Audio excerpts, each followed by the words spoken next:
If you've worked on cars, bikes, or pretty much anything mechanical, you already know the basics. Bolts are bolts. Suspension is suspension.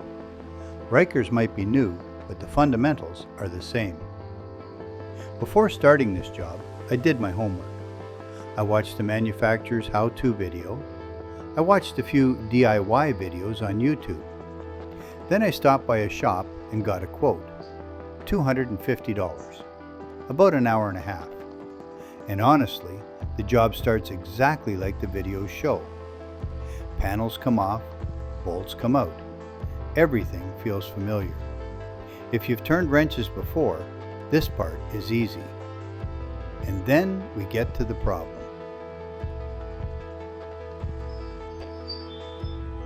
Two nuts on each side of the bike. They have to be removed and then reinstalled after the sway bar goes in. That's it. That's the part that turns this job into a nightmare. If you could even get a tool on them. These nuts have a special talent. They fall. And when they fall, they don't hit the floor. They drop into the bike. Now you're searching inside a space so tight that even light can't get in. This didn't happen once. It happened more than once. And this is where the videos stop being helpful.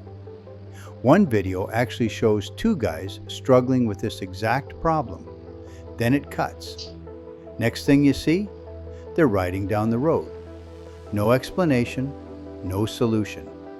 I'm convinced they put it on a trailer and took it to a shop. Here's what finally worked.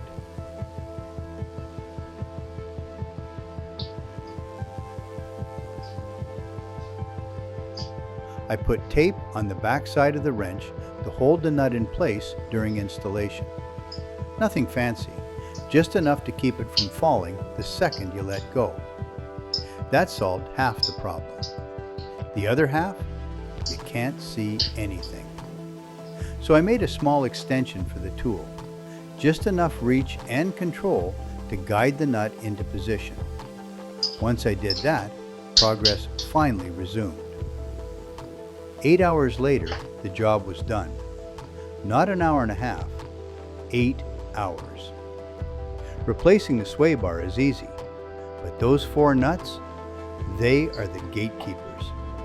If you're mechanically inclined, you can absolutely do this job yourself. Just plan extra time, bring patience, and be ready to adapt, because the videos don't show the part where things disappear into the Ryker. And that $250 shop quote? By hour 8, it starts to sound pretty reasonable. Hopefully this saves someone a few hours and a lot of frustration.